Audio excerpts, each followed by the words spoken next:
Amada Iglesia, estamos estudiando el hermoso capítulo 20 de Apocalipsis en esta sesión número 72. Vamos a pedirle al Señor que nos direccione. Padre Santo, sin ti nada podemos hacer. Tú todo lo sustentas. Y te damos gracias porque tú nos has dado grandiosísimas promesas que nos sustentan en gozo, en esperanza hoy día en medio de las aflicciones. Te queremos pedir, Espíritu Santo, que quites el velo para que podamos ver estas cosas y entender la gloriosa herencia a la cual hemos sido llamados, el privilegio que tenemos de poder ver en la faz de Cristo la gloria de Dios. Gracias, Señor. Amén.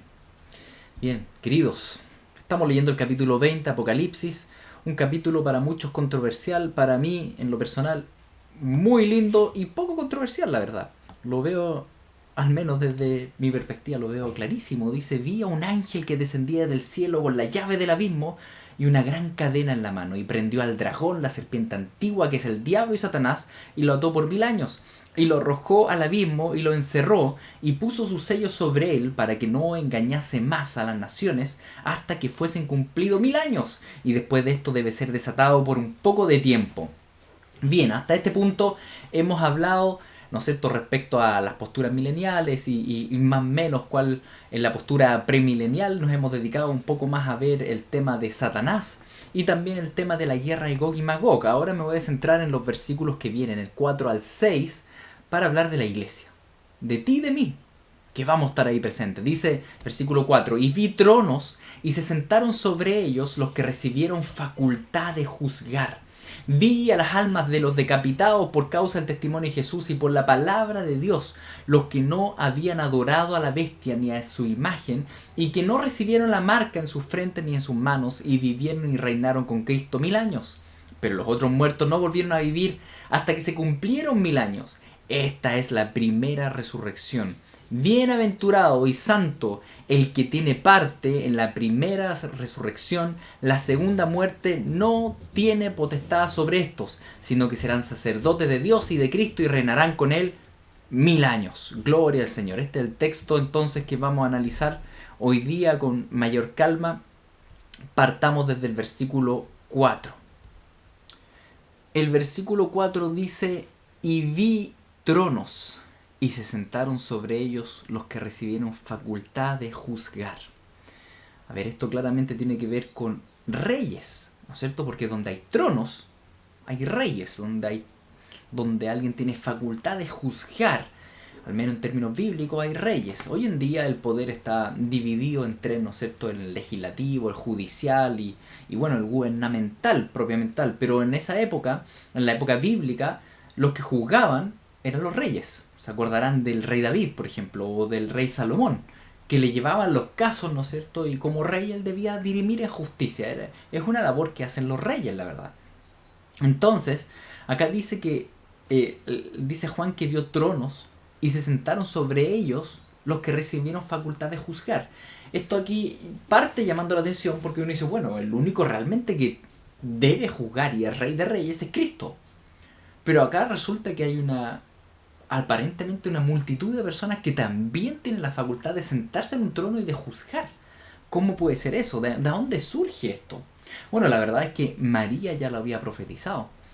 La madre de Jesucristo, lo vemos en Lucas capítulo 1, ella hace una gran declaración de fe ahí, y fíjense lo que dice en el versículo 52 del capítulo 1 de Lucas.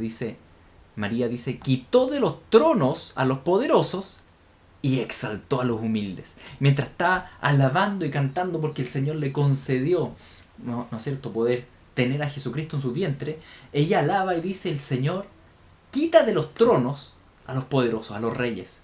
Y dice, va a exaltar, es decir, colocar ahí a los humildes en los tronos.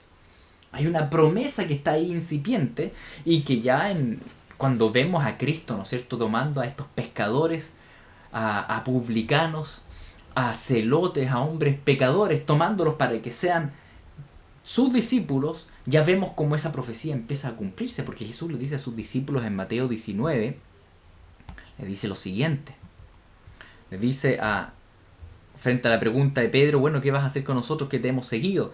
Y Jesús les dice, y Jesús les dijo, de cierto os digo, que en la regeneración, cuando el Hijo del Hombre se siente en el trono de su gloria, vosotros que me habéis seguido, también os sentaréis sobre 12 tronos para juzgar a las 12 tribus de Israel.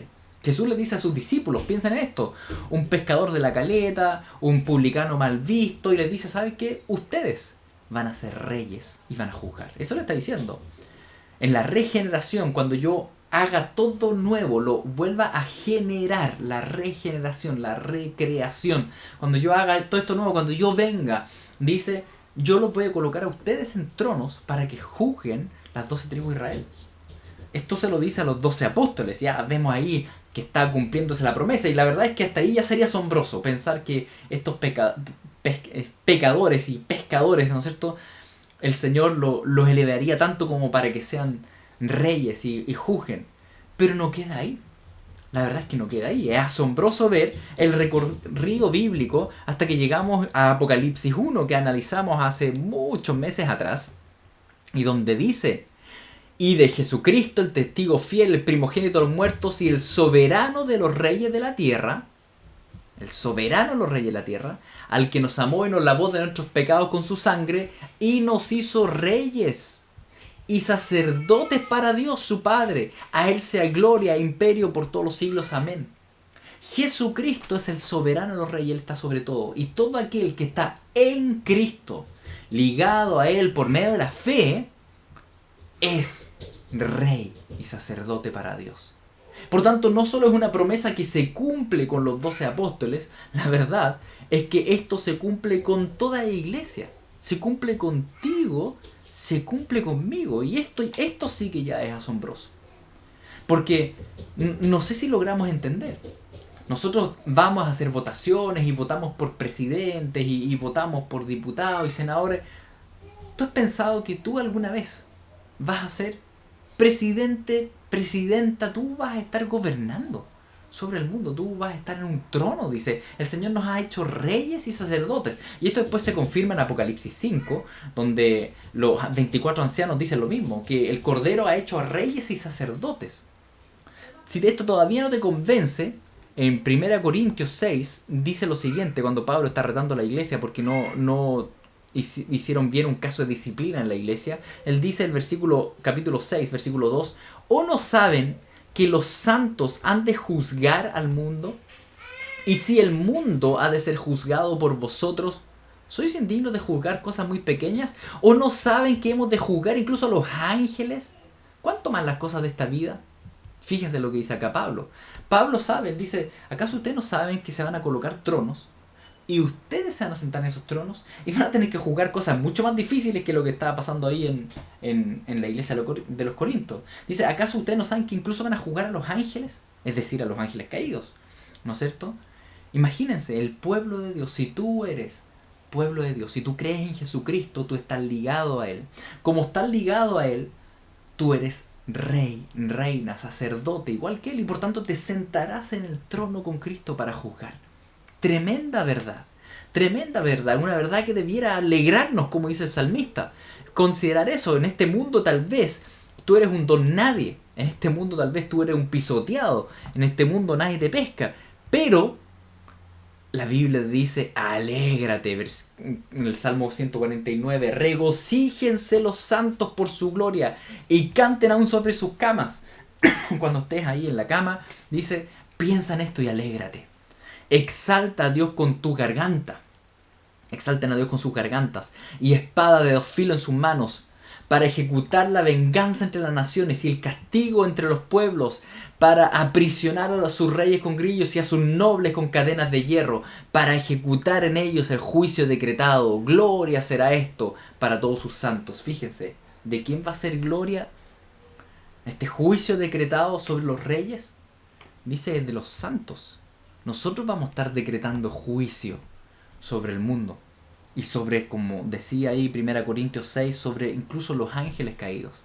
Mis queridos, esta realidad es tan grande, es tan gloriosa, que debe hacernos realmente vivir a otro nivel, dice. Como dice Pablo ahí a los Corintios, a otro nivel. Ustedes tienen que vivir entendiendo que ustedes alguna vez van a estar juzgando a las naciones. Ustedes van a estar como reyes y reinas.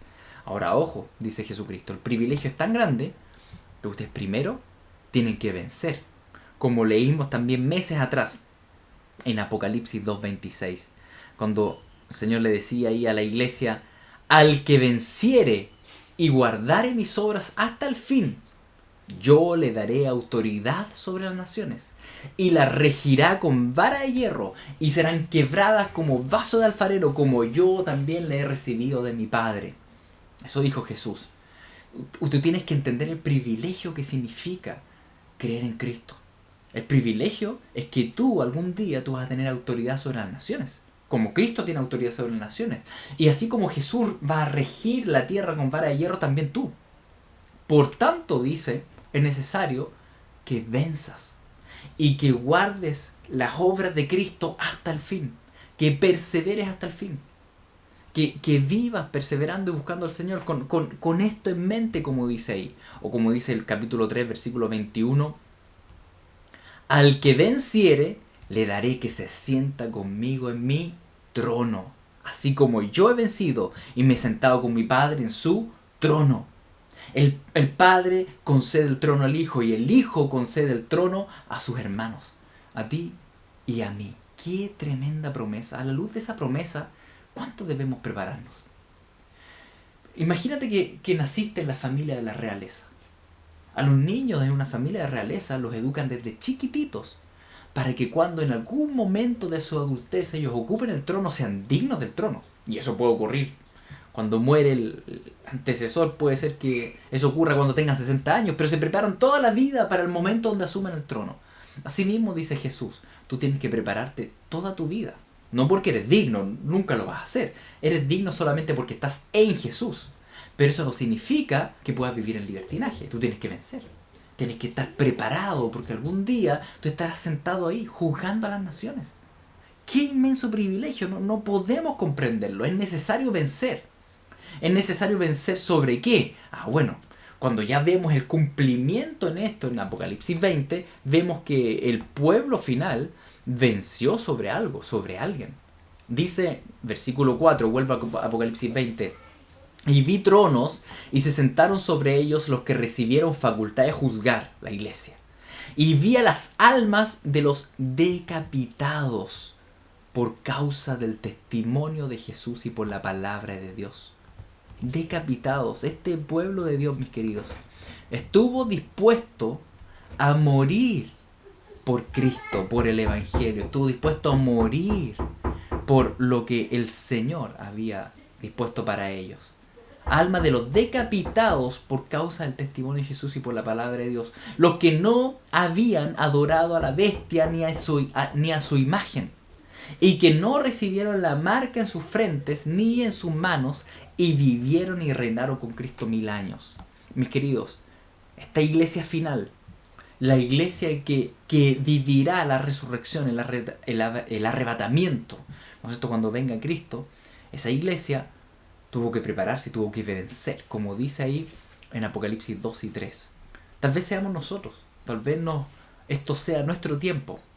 Y de repente, ustedes saben, a mí me da la idea que es nuestro tiempo. Han salido noticias al respecto que son bien sorprendentes. Por ejemplo, esta que les voy a mostrar ahora, una noticia que nos hace indicar de que tal vez esta sea nuestra época. No lo sabemos, la verdad, pero igual hay que estar atentos. Aquí dice en esta noticia, que es bien sorprendente, son dos noticias que recorté y las puse aquí en las diapos.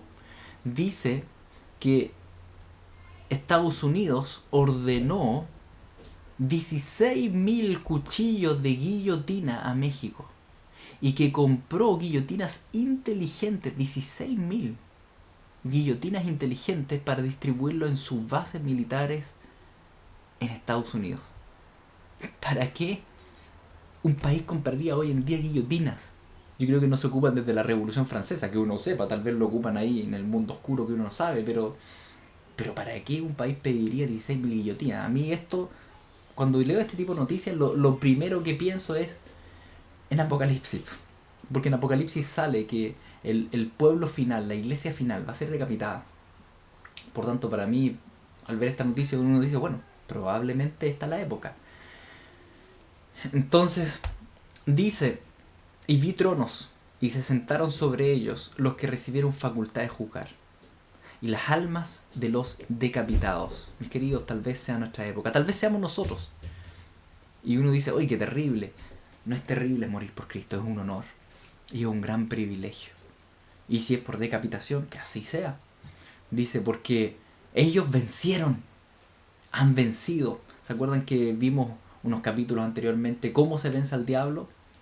La iglesia vence al diablo por medio del testimonio de la palabra y estuvieron dispuestos a dar sus propias vidas, dice, y acá se cumple. Y vemos a esta iglesia que ha vencido, la iglesia del capítulo 2, del capítulo 3 de Apocalipsis, que ha vencido y que ahora está reinando con Cristo en este reinado milenial de 1000 años. Y los demás, y todos los inconversos, los que no tomaron parte en esa resurrección de Cristo, dice, pero los otros muertos no volvieron a vivir hasta que se cumplieron 1000 años. Esta es la primera resurrección. ¿Cuál es la primera resurrección? Cuando Cristo venga. Bienaventurado y santo el que tiene parte en la primera resurrección. Porque la segunda muerte no tiene potestad sobre estos, sino que serán sacerdotes de Dios y de Cristo y reinarán con él 1000 años. Gloria al Señor. Ahora tal vez te confunda un poco el tema de los términos, esto, primera resurrección, segunda resurrección, cómo funciona esto. La verdad es que hay varios textos bíblicos que nos clarifican esto un poco y les voy a también poner un dibujito para que esto les quede un poco más claro. Primero quiero ir a Juan 5 y en Juan 5 Jesucristo dijo lo siguiente en el versículo 29. Dice, versículo 28, voy a leerlo desde el 28. No se maravillen de esto, porque vendrá hora cuando todos los que están en los sepulcros oirán su voz. ¿Quién va a oír la voz del Hijo de Dios? Todos. Bien. Creyentes y no creyentes, todos. Los que hicieron lo bueno saldrán a resurrección de vida. Mas los que hicieron lo malo a resurrección de condenación. Fíjense entonces, Jesucristo habla de dos resurrecciones. Una resurrección de vida para los justos. Una resurrección de condenación para los malos, para los impíos. Dos resurrecciones. Asimismo, de acuerdo a lo que dice Jesús, también lo menciona Apocalipsis. Apocalipsis menciona que estas dos resurrecciones están separadas por un espacio de 1000 años. Donde la primera resurrección es para los bienaventurados. Es para los que están ahí en la venida de Jesucristo. O lo que explica Tesalonicenses. ¿Se acordarán de Tesalonicenses? Capítulo 4, ¿no es cierto?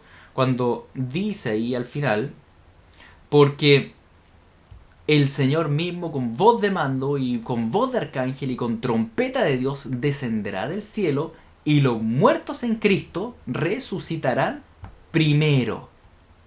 Y luego nosotros los que vivimos, los que hayamos quedado, seremos arrebatados juntamente con ellos en las nubes para recibir al Señor en el aire. Y así estaremos siempre con el Señor. Es decir, de acuerdo a estos textos, ¿cuándo ocurre la primera resurrección o la que Jesús llamó la resurrección de vida? Esa va a ocurrir en la venida de Cristo. Y aquellos que resucitan en su venida, que participan en esta primera resurrección, es decir, la iglesia de todas las eras, ellos van a estar reinando con Cristo. Ahora bien, ¿qué pasa con todos los demás muertos? Millones y millones de muertos que no creyeron en Cristo. Ellos van a participar de la segunda resurrección, pero no son bienaventurados.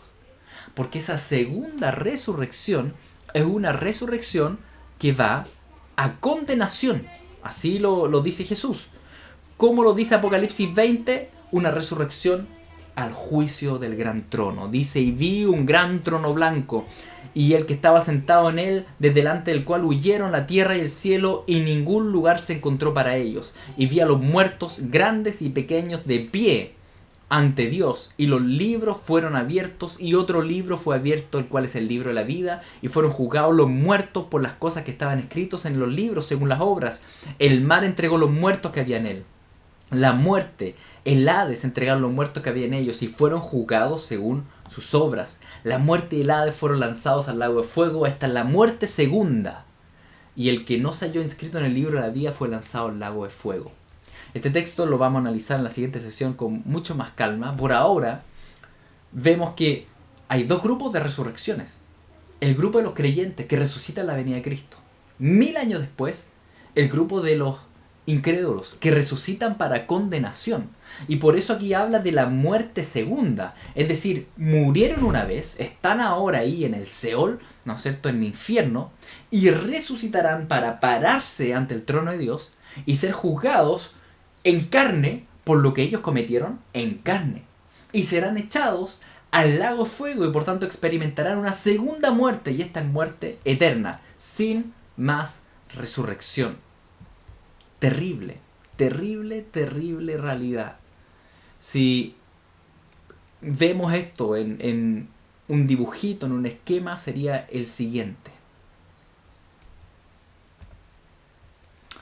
Ustedes ven acá el esquema, y en este esquema tenemos un primer grupo. Aquí estas caricias felices, la iglesia. Qué privilegio es ser parte de la iglesia, mis queridos. Qué privilegio es que el Señor haya hecho nacer en nosotros esta nueva vida, el poder ver a Cristo. Cuando venga Cristo, experimentaremos la primera resurrección. Bienaventurados los que vivan esta primera resurrección, porque van a ser arrebatados. ¿Y van a qué? A gozo eterno. Van al reinado milenial y estarán de gloria en gloria, de era en era, gobernando con Cristo eternamente. Vida eterna.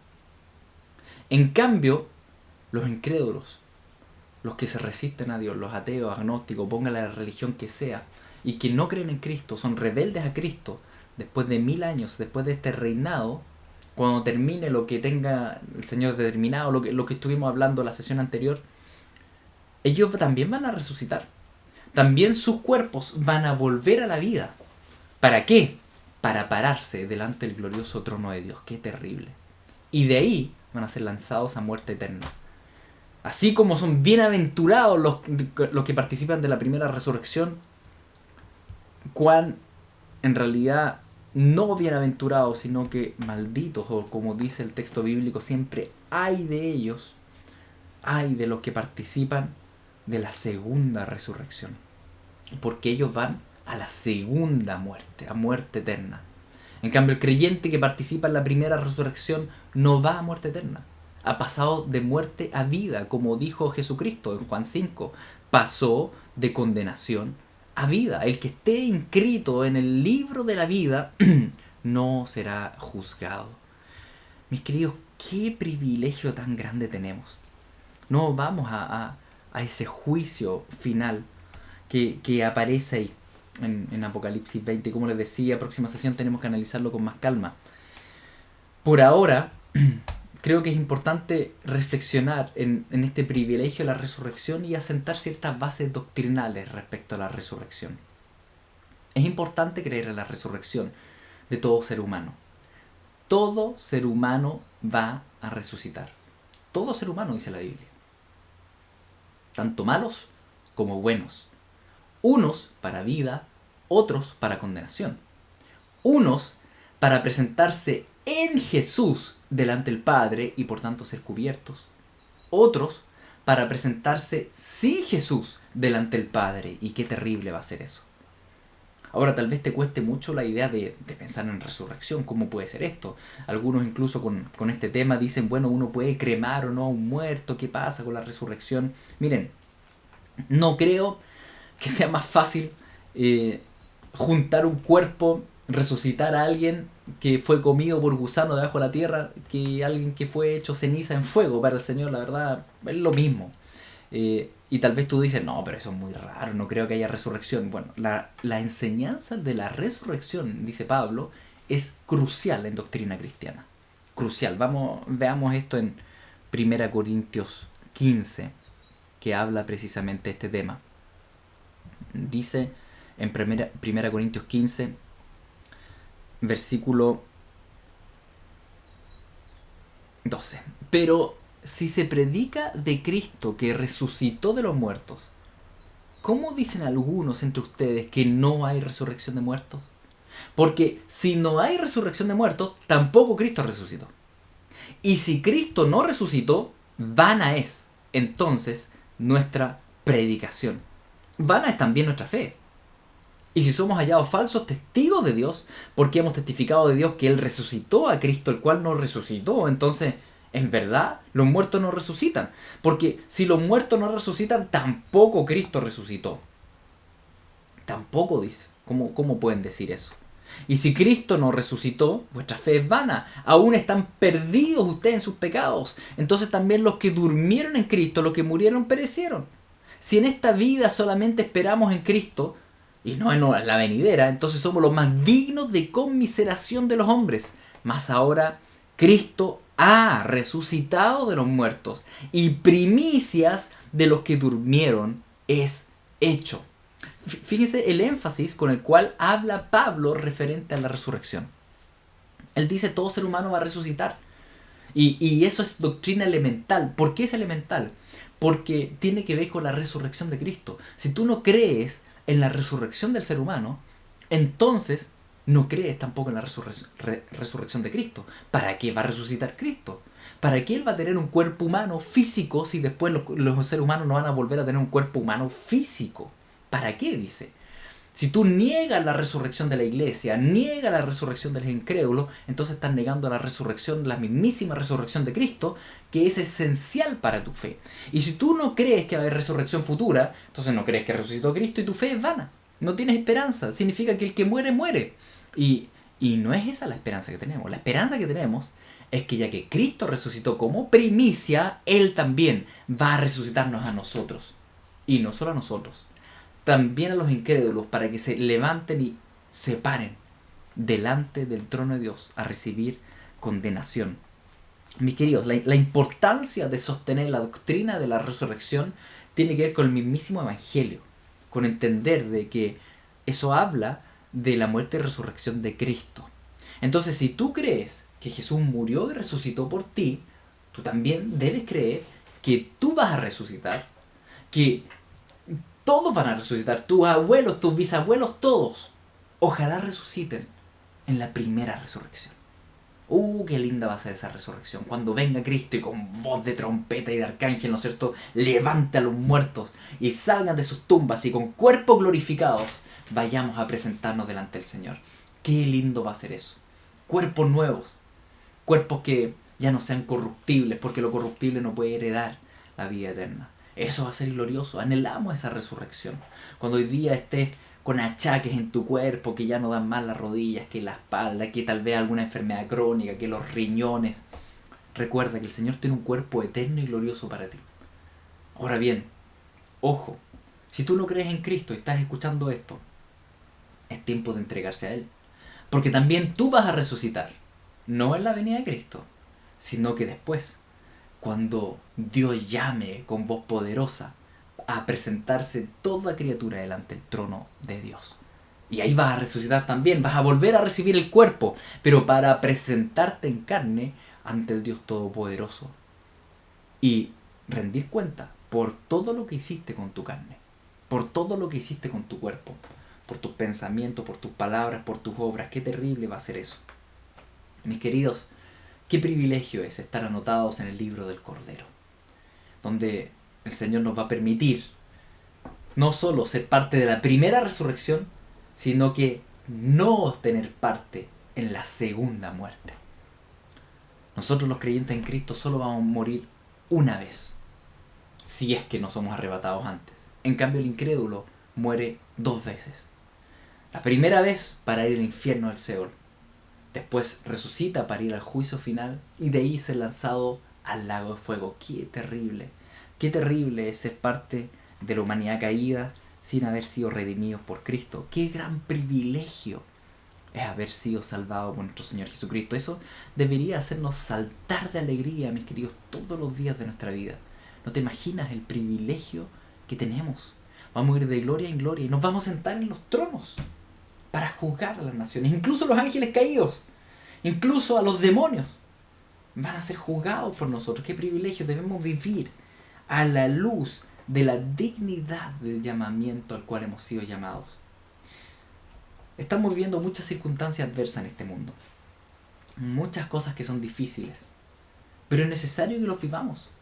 es necesario que tú y yo primero suframos, porque es necesario también crecer en carácter, es necesario ser probados, es necesario vivir todo lo que estamos viviendo, es necesario entrar por medio de muchas tribulaciones en el reino de los cielos. Y puede ser que a ti y a mí nos toque también vivir el gobierno de la bestia, sufrir bajo el gobierno e incluso ser decapitados por el sistema de la bestia. Cuando eso ocurra, debemos estar gozosos, gozosos, porque ya sabemos lo que espera. Los decapitados reinarán con Cristo. Glorioso es nuestro Señor, mis queridos, que nada ni nadie te quite el gozo de la gloriosa herencia que está por venir. Tú vas a reinar con Cristo. Reyes y reinas con Jesucristo, que nada te quite el gozo, al revés. Pon toda tu esperanza, deposítala en Cristo Jesús, en ese glorioso cuerpo nuevo que Él te va a dar cuando le veamos, y cuando le veamos tal como Él es, seremos como Él es. Querida novia, querida esposa de Jesucristo, persevera. Persevera, no te dejes engatusar por el mundo. El que quiera preservar su vida en este mundo, la perderá. Tendrá parte de la segunda resurrección con la segunda muerte. En cambio, el que esté dispuesto a perder la vida aquí, ese la ganará. Tal vez tú has querido preservar tu vida y estás haciendo todo lo posible para no enfermarte de coronavirus y de las distintas epidemias y pandemias y cosas. Mis queridos, el día de tu muerte está fijado por Dios. No busques preservar tu vida. Busca glorificar al Señor. Eso es lo primero. Este famoso deseo, ¿no es cierto?, de supervivencia. La verdad es que tenemos que tener un deseo mayor que ese en nuestra vida. Más que un deseo de sobrevivir a las cosas de este mundo, debemos tener un deseo de glorificar al Rey de Reyes, a Jesucristo, aunque eso incluso no signifique una decapitación. Querida iglesia, pon la mirada en Jesucristo, persevera en Él. Hay mucho gozo para ti, mucho gozo, mucho honor, mucha gloria, pero no en esta vida. No en esta vida. Esta vida es para vivir las tribulaciones como nuestro Rey la vivió. Si Él se hizo siervo, si Él sufrió y fue a la cruz, ¿cuánto más nosotros también debemos seguir los pasos de nuestro Rey? Iglesia, anímate a vivir esta vida con la dignidad del llamamiento al cual hemos sido llamados. Padre Santo, te damos gracias. Tú eres bueno, tú eres grandioso. Tú eres Rey de Reyes, en ti descansamos. ¿Cuánto privilegio tenemos por delante? Reinaremos contigo, Señor. Gracias. Amén. Última cosa antes de cerrar la sesión de hoy, mis queridos. A mí me parece que es absolutamente claro ver este capítulo como algo literal, el capítulo 20 de Apocalipsis. Cuando uno niega la literalidad de este capítulo 20, no solo niega la literalidad del capítulo 20 de Apocalipsis, niega muchísimos textos bíblicos. Cuando alguien niega la literalidad de Apocalipsis, no solo niega de alguna forma Apocalipsis, está negando todos los textos bíblicos que hablan de esos mismos eventos, y textos bíblicos que no son de literatura apocalíptica. Textos bíblicos de los evangelios, de las cartas de Pablo. No, esto no es metafórico, la resurrección no es metafórica, el reinado de la iglesia no es metafórica, no, es literal. Porque no sale solo en Apocalipsis. Siempre, cuando les queda alguna duda respecto a literalidad en Apocalipsis, busquen 2 o 3 testigos en la Biblia. Es decir, 2 o 3 versículos más que hablen de ese tema. Y si 2 o 3 versículos más hablan de ese tema, y están las cartas de Pablo, o de Pedro, o en los evangelios, o en el Antiguo Testamento, entonces es literal. Porque entrar a negar entonces este texto significaría negar también otras secciones de la Biblia que son muy claras. Por tanto, mis queridos, los invito también a eso, si de repente tienen dudas con respecto a la literalidad. Bien, nos volvemos a ver en una siguiente sesión. Que les vaya bien.